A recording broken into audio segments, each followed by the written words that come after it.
let's go ahead and get started here. So welcome everybody. In case you don't know me, I know the majority of people on the call here today. I probably have worked with you as a coach, a facilitator, a trainer, but just in case there's some new faces, if you don't know me, I'm Laura Mendelow. I'm with Mendelow Consulting.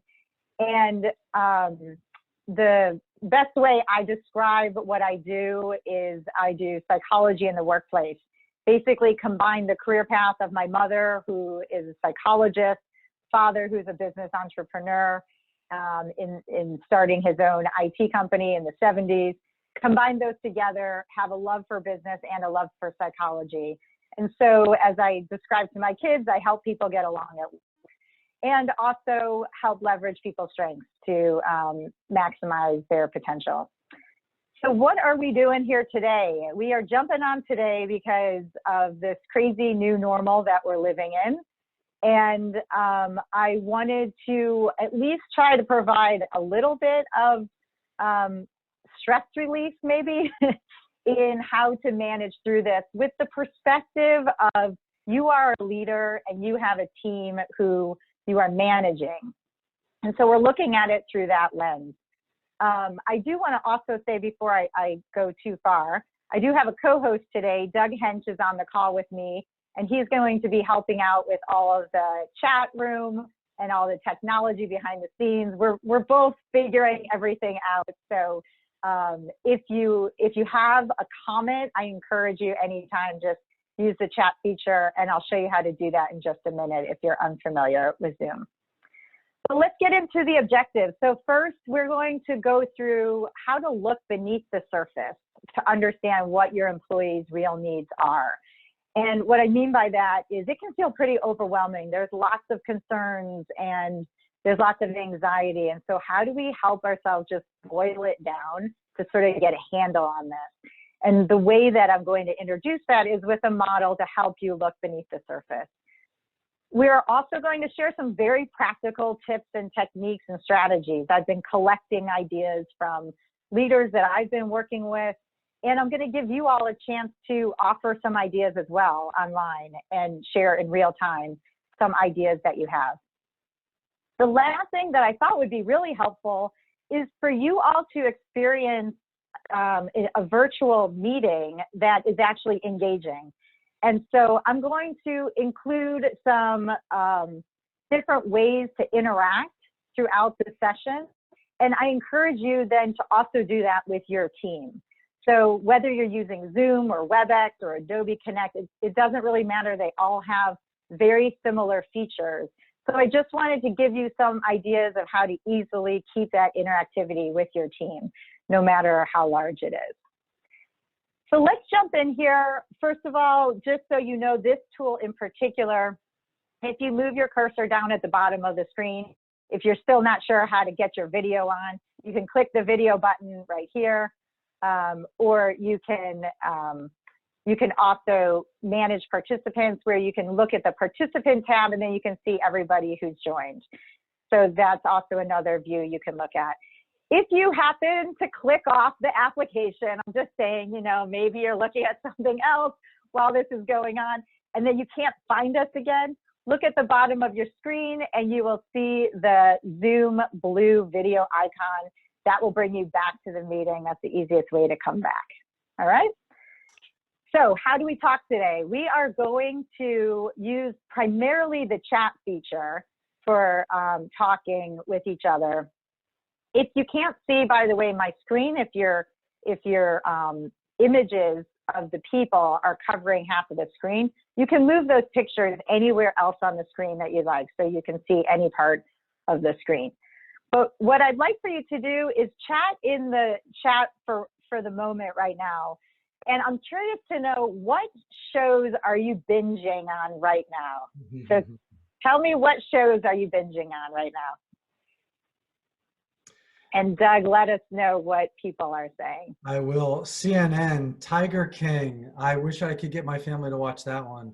That's a fun one. Millions, I've seen that. That was amazing. Billions, Top Chef, another Tiger King. Rewatching Firefly. I just finished Ozark too. Boy, is that dark and crazy, but super interesting. Mrs. Maisel, that's one of my all-time favorites. I like this group. Call the Midwife. I don't binge and won't. I like that answer too. Narcos, Mad Men, Worst Chefs, Last Kingdom, nailed it. All right. Modern Love. Oh, nailed it. That's fun. And Yeah. while we're watching some of these come in, Laura, I did get a private message. Somebody asked, are the slides going to be available? They'd like to know how many. Oh, yeah. So thanks for that question. The slides will definitely be available. We'll also have a replay of the actual recorded session as well. And there will be one slide where I'm just going to share a ton of tips and strategies that will be also given to you as a separate document. So you could take notes during the session, no problem, but we'll also follow up with everything that we talked about here today. Yeah, thanks for setting that. All right, those are some great comments. I'm excited. I'm on the 5th out of 6 episode of the Tiger King, and that is a really interesting show. Excuse me, a really interesting show. All right, so what we want to look at next is where in the world are you? I know that some of you are calling mostly in the DC area, so I blew up the DC map here. But what I'd like for you to do is you are going to go to the top of your screen. It's going to say View Options. Make sure you're not clicking on my actual slide, but at the top of your screen, you're going to click on View Options. You're going to click on Annotate. Something's going to pop up, a menu's going to pop up, and I want you to click Stamps and then click on the star once you get to the stamp feature. And when you get to the star, then go ahead and click. Where are you calling in from? I know we had a couple people calling in from Hawaii and Philippines, even though it's not on the map here. I gave you a little bit of a placeholder on the map. So here we go. Lots of people calling in from the DC area. Bethesda, all right, Gaithersburg. So that's where I'm calling in from too. We have some folks out in Missouri, it looks like, maybe Illinois, hard to tell, not sure. Some folks from Florida. June, I'm sure you represent in the Philippines. Thanks for dialing in. And a couple people just outside the map. Maybe that's Canada. Maybe that's Canada, I'm not sure. All right, well, this is a fun way just to see where everyone's calling in from. Also another exercise you can do with your team. You can use stamps and just do a little bit of icebreakers right at the beginning of your meeting just to see where everyone is calling in from. All right, excellent. So what I want to start off with here today, and Doug, if you don't mind just clearing the annotation for me, that would be great. What I'd like to start off here today is just present this quote to you. It's one of my favorite quotes by Martin Luther King. The ultimate measure of a man is not where he stands in moments of comfort and convenience, but where he stands at times of challenge and controversy. I would add he or she, right? However, this quote really resonates with me because it's easy to lead during easy times, right? What happens during a crisis like we're in today is that your character, the way that you show up and connect with a team, not only does it matter more during this time, but it also will stick with people for a very long time. People will remember, your team will remember how you show up and how you engage with them during a time of crisis. So what I'd like to just start off with, before we jump into the techniques and strategies, I'm curious to know what your actual challenges are. And so the way that we're going to share some of that with you, so again, play around with the tool. If you go into View Options, and then you want to click Annotate again, click the text feature. This time we're going to click the T for text. You can change the color if you want in the format. But then click on the screen anywhere, just play around with it for a minute here. Just click anywhere and say la la la or hello, what's going on? Any gibberish right now, just to get used to the tool. You do need to click on the text and then click off the screen, and then your comments will show up. Let's try that one more time. If you could go ahead and put the text in one more time, and we'll see your comments again.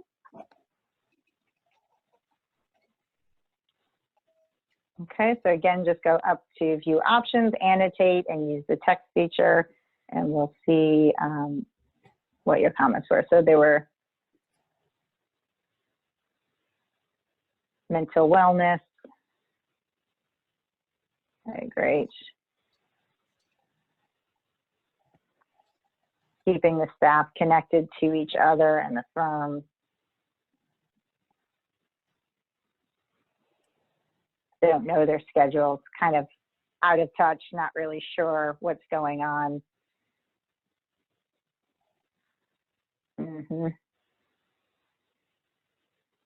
Okay, great. So we have email tone. I'm assuming that's like we can't get the message from the email. Okay. All right. Let's see. Keeping people engaged with minimal information from decision makers. Yeah, that's good. All right. So let's pause the annotation here, Doug. Let's pause the annotation. And so let's see what we have already here on the screen, and let's see if we can see if anything emerges as some themes here. So let's just take a minute. Let's look at your comments here and see what we have. So again, this is a great way if you want to hear from a large group of people, and then you can move the comments around on the screen to group like comments together. Maintaining project due dates, trusting people. Yeah, these are good ones. Challenges with people being pulled for work and kids, so that there's, you know, their schedules. You know, I know some people are working half days in the morning, and then they're, especially with little kids, and then their husband might be, or their partner might be working the other half of the day, and they're just tag teaming, and it's extremely challenging to care for kids and teach them as well. Keep cohesion with staff on site. You know, the staff, a lot of bandwidth issues. It's really interesting that there's a lot of issues there with the technology. Okay, let's just keep going here. Virtual meetings that last too long. Yeah, that maybe it's not necessary. It's hard to focus. Not sure what maybe the distractions are, but I'm sure a lot of distractions. Being able to connect on a more personal level, not just work. Leaders I coach feel powerless and disconnected. So yeah, a lot of the powerless. Loss of daily discussions and face-to-face. Engaging the team on telephone. So there's like radio silence, and people are just not even talking. There's a lot of silence on the call. People unfamiliar with technology. So again, a lot of technology, low bandwidth. That's interesting. Reassuring a distributed workforce when there isn't clarity on the future of our customers. So reassurance. Massive increase in collaboration demands, teaching them remotely and adding engagement opportunities for socializing. Yeah. Managing projects, helping them balance the workload, don't know their schedules, not having an income revenue stream to pay staff. Yeah, so really meeting staff's needs at a very basic level. And then teaching people how to use the technology. So a lot of the technology. So these are really good challenges that you're putting out here. And what I want to recognize here is that what I'm noticing in the themes is that there's probably the majority is around this piece about the personal connection, keeping staff connected, being able to be there for people, including your own kids, right? Having that tension, keeping cohesion with the staff, being able to connect on a more personal level, teaching them remotely how to keep people engaged. There's also some comments here, though, about collaboration and what's the value that people are bringing? How do we leverage the value that they're bringing? How do we bring, when it's such a distributed workforce, how do we know what people are even working on? So there's this whole category around the value you bring. And then it looks like there's this other section around balancing workload and, you know, you don't know their schedules, you feel out of touch, you don't know what the structure is, the timelines might be a little bit confusing. And then lastly, there's a lot around the technology and bandwidth.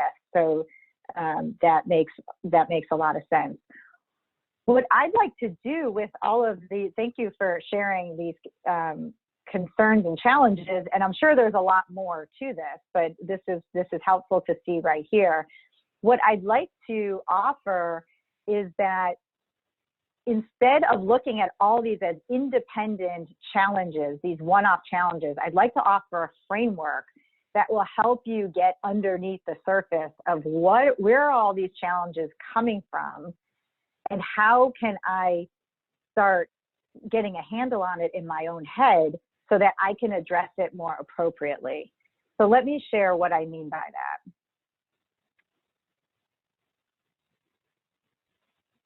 All right, so Doug, if I save that page, if you can remove the text for right now, thank you so much.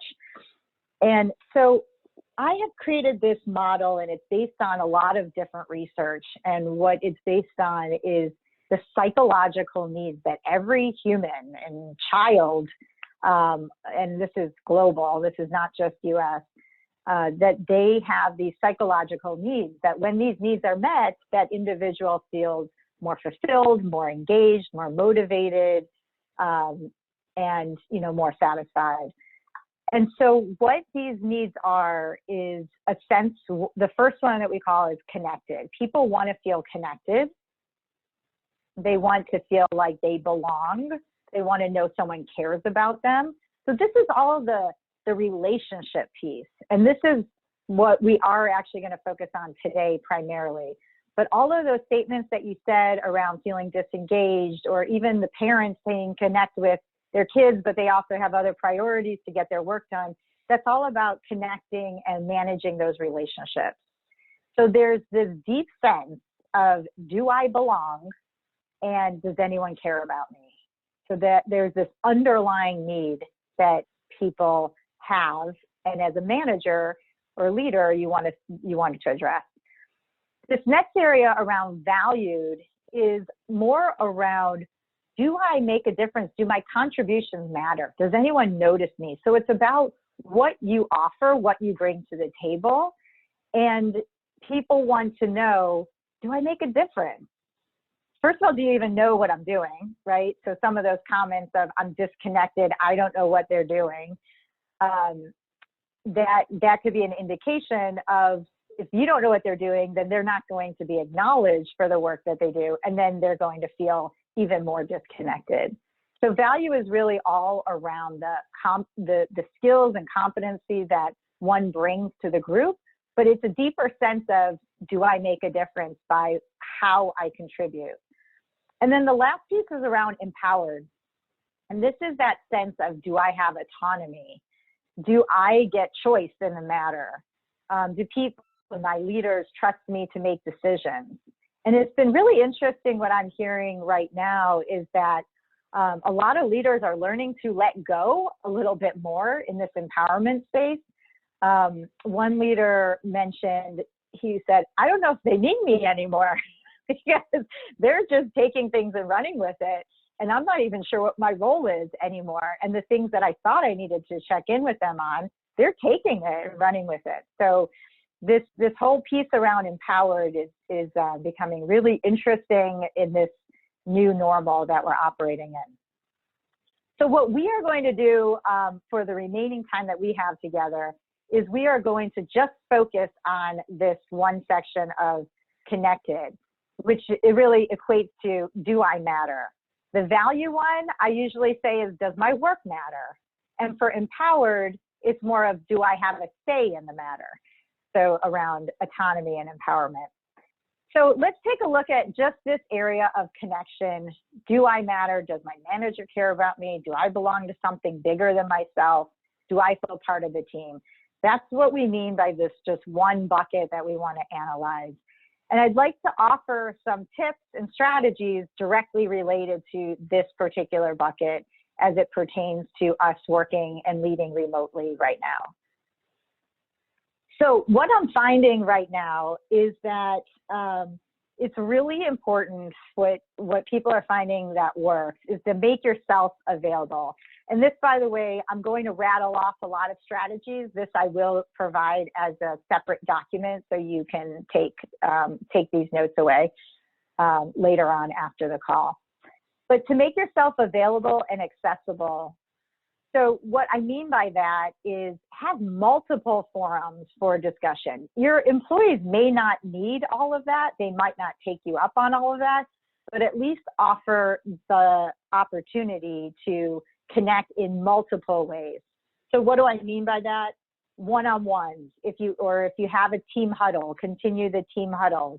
All hands. There was a person that I worked with, he decided to do an open mic session. He actually didn't even have an agenda. He just said, I'm going to be online. It was like office hours. I'm going to be online between these hours, you know, maybe it was twice a week. And you can jump on anytime, ask any question, engage. But it was just an open mic session. So the other thing that I'm hearing over and over again is use video. I know a lot of people are still kind of hesitant to put their video up, or they, you know, didn't do their hair or don't have makeup on or whatever. You know what? It makes you human. It makes you more real, and people love that face-to-face interaction. It feels like you're in the room with the person. So whatever you can do, whenever you can, use video. It really does help solidify that relationship. So another thing here is focus on the people and the culture. So it becomes a lot harder, and I think this is one of your challenges as well that you mentioned, it becomes a lot harder to focus on people and culture when you're so remote, when you're distant. So a lot of creative ideas in this space. I'll offer a couple that I've heard. First off, people are definitely having virtual happy hours. And if you have a team that would either be willing to do a happy hour or even a potluck lunch, what I hear that people are also doing is they're sharing drink recipes, they're sharing food recipes. So they're kind of adding their own little personal touch as well as just getting together online. I know some of them that I've been involved with, you can change your virtual background, you can have some fun with that. And, you know, it seems like you're all hanging out at the beach together or something like that. So that's one thing. I've heard other people, they have like people submit on their team like pictures of their dogs, or their pets rather, or pictures of hobbies that they do or something related to that person. And then everybody has to guess which picture goes to which person. So again, very creative, fun ways to get to know each other. There's a lot of other creative online games that you can bring people together to be together. It doesn't even have to be Zoom. It can just be an app that you all get online together and play a virtual game. So those can just be a lot of fun. It stimulates, you know, going out for happy hour or doing a team event together. And you'll be surprised how much fun it actually is, even online. Those are the, you know, types of things that are more social. I've also heard people saying, hey, we have these tech lunch and learns. So we get together and someone teaches each other like how to do shortcuts on email or whatever your system is in your organization. You might have shortcuts, you might have best practices or things just to make remote learning a little bit easier. So it sounded like a lot of you were saying technical difficulty and technical problems. Just make that part of your lunch and learn. So let's get online and let's learn together and let's play with the tool. Just like I did here today as well, you can play around with it. The last thing I just wanted to mention in this section is for your one-on-ones, we don't want you to skip over the small talk. That is probably the most important thing right now. And also to listen to people's concerns, ask them, how are you doing? What's changed for you this week? Maybe ask them, what are some unexpected upsides? What has been great for you? A lot of people are saying, you know, I actually enjoy some of this quality time with my family, and we're connecting in ways that we hadn't connected before. So sometimes there's a lot of upsides that you can discover from working in this quarantine world that we're all working in right now.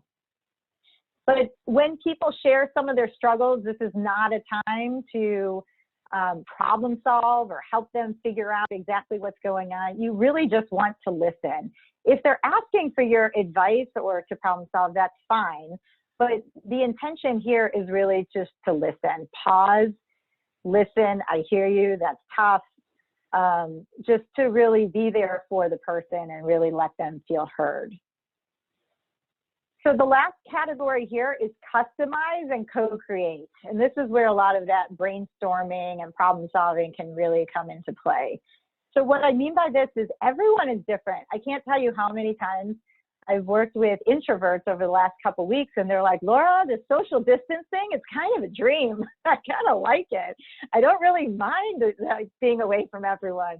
So let's not assume that everyone feels the same way or has the same circumstances that you have, but rather get curious and find out what is going to work best for them.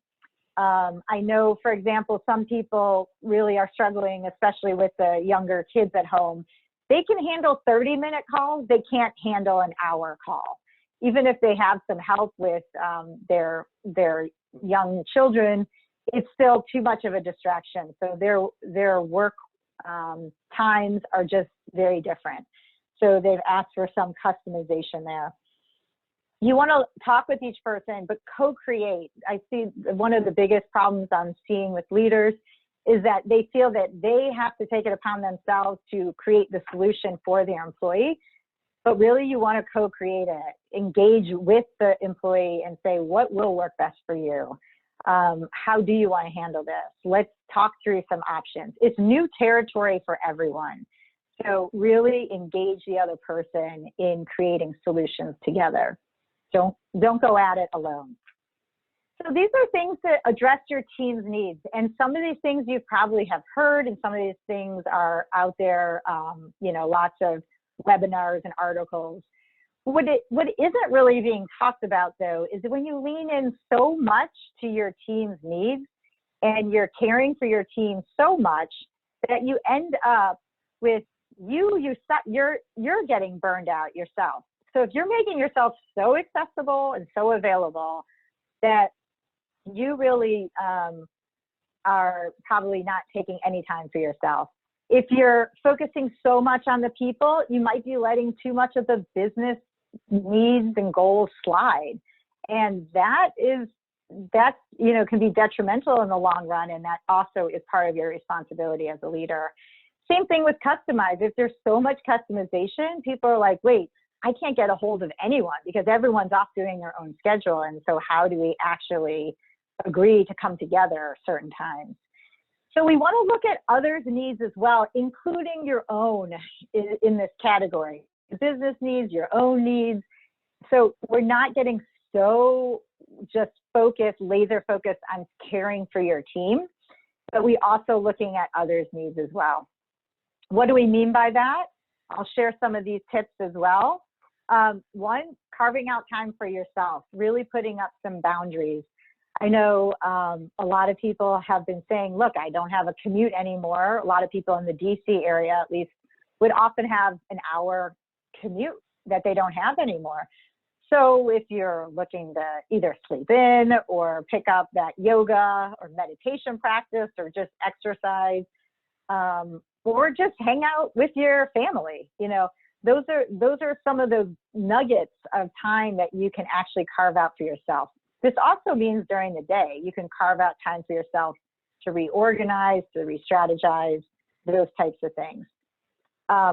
total side note, but I'm noticing when I talk with people, a lot of people are sitting on their beds, on their couches, just like in very casual places because they don't have an office set up in their home, which I understand. But take it from the people who've worked from home for like 7+ years, you will be hurting by next week if you don't take care of your back, your posture, how you're sitting during the day, always on the computer. So those things actually matter.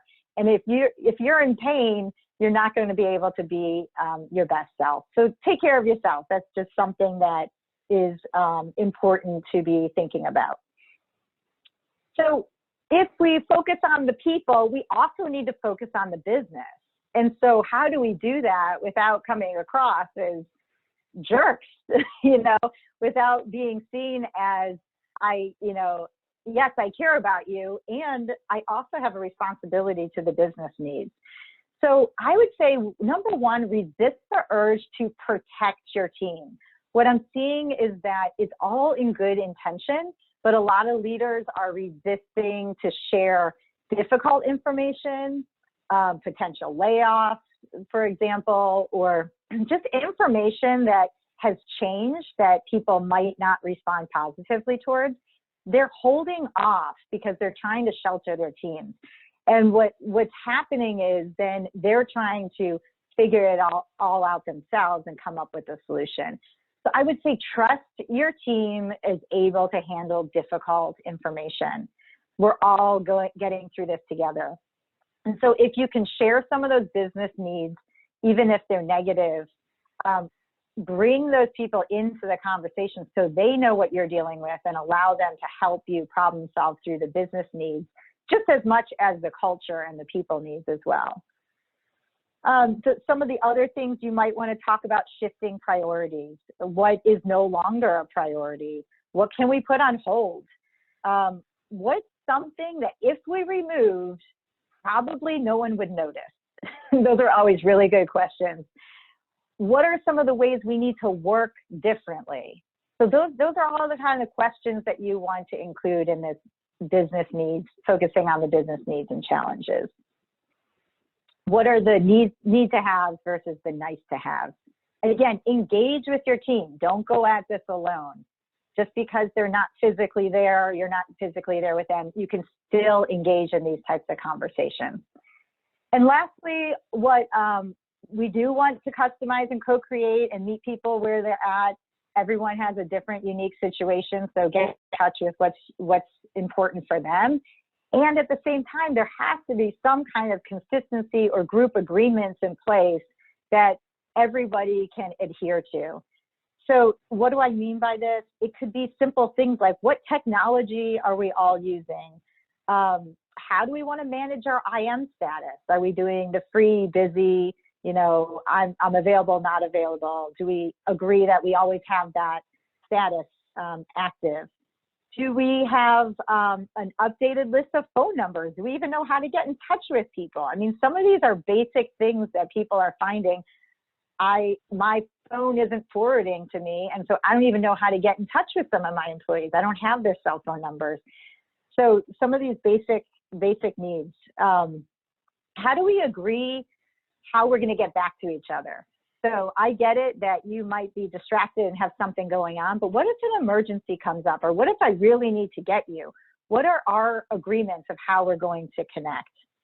And then email protocol, how to make it a lot easier, when to pick up the phone and call someone. You don't have to do a video call every time, but when you pick up the phone versus email. A lot of these things are not any different than when you were working in person in the office, but they become even more important now that we're all working remotely. So we want to be able to know others are accessible too, not just the leader, if you need to reach out to people. So again, if you over focus on this section over here on the others' needs, what happens? We become way too isolated because we're only carving out time for ourselves. We focus too much on task, and then people really don't feel cared about. You're creating so much consistency that everyone's like, whoa, this is way too rigid. One size does not fit all. and you don't understand what I'm going through, and you don't understand my needs. So what happens then is that you go back to the team needs, and I'm going to draw this out for you in just a second here. So what happens is, if you are in this space down here, then you're going back to focusing on the upsides of your team needs, while trying not to get too burned out here and keeping yourself back up and looking at the needs of the others. So the best that you are doing is you are looking at the upsides of your team needs and looking at others' needs as well. And so really the beauty in bringing this all together is that you're going to focus on the team and focus on others at the same time, merging them together to stay connected. So I know I shared a lot of information there, and I also want to now hear from you all about some of the things that you are finding is really working well within this umbrella of staying connected. So how are you meeting your team's needs and meeting others' needs as well? And so to do this, to hear from you, what we're actually going to do is to break you out into breakout rooms. Again, I want to hear from you, but I also just want to show you how this feature works if you haven't experienced this yet. And I'm going to give you only 5 minutes, okay? So you're not going to have much time. But what I'd like for you to do is just briefly introduce yourselves, maybe just share your name and role. Assign a note taker. Maybe you know, whoever joins in the breakout room first automatically becomes the note taker. And then I want you just to brainstorm with each other effective strategies that help you stay connected with your team, okay? So great, now that we're back from the breakout room, we have lots of great ideas up here on the whiteboard. We have weekly team meetings using Microsoft Meeting for an hour and a half, with a smaller team for about an hour. So again, using the technology that's available to you, like the virtual coffee breaks, it looks like, using video to keep routine staff meeting going. Exactly. So anything that you're already doing that you were doing before in the office, you can keep that going. That's great stability and a way to connect. If the team's already used to that, keep those meetings going. For local and overseas team, we established a WhatsApp group, mainly for the social group. So that's great too. There's lots of other apps that you can use as a team to stay connected. Those are a lot of fun as well. We have all hands meetings. So it looks like meetings is really what's keeping people together, to have that consistency. A quick morning video so everyone checks in, shares good news. That's a great one. Senior leader call list, rotating weekly. So getting your leaders involved and really rotating the voices that's being heard on the call. Another happy hour. People like those. So a Zoom happy hour, coffee break, lunch. That seems to be very popular. Moving things that were previously in person, like bulletin board work online. Yeah, there's some really good collaborative sites as well, where you can do some great online collaboration that you can use as a team. Excellent. All right, this is really great comments. Let me end with this quote of the most important thing with communication is to hear what is not being said. And I put that here today because I really feel that this is the essence of what my message is today, is about looking beneath the surface, engaging with people, but really understanding what is their core needs, what is it that they're looking for, how do they want to connect, do they feel that they belong, do they feel valued, do they feel empowered? And so as a leader, really thinking about ways to connect at a deeper level. And lastly, I'll leave you with this. I know many of you on the call, I already engage with you with leadership training, team development opportunities, and virtual coaching. Everything online, and I welcome you to reach out. Let us know how we can help, even if it's to brainstorm or help you strategize. Let us know. We are here to support you. In the bottom left-hand corner, you'll see a QR code. If you just take your camera, if you're using this webinar on your computer, if you have your camera on your phone available, you can just take your phone, put it over the QR code, and it will link you right to the survey. I'd love to get your feedback. Just a couple quick questions from you so we know how else we can support you during this time. So that's all that we have for you today. Thanks everybody for joining, and we wish you all the best.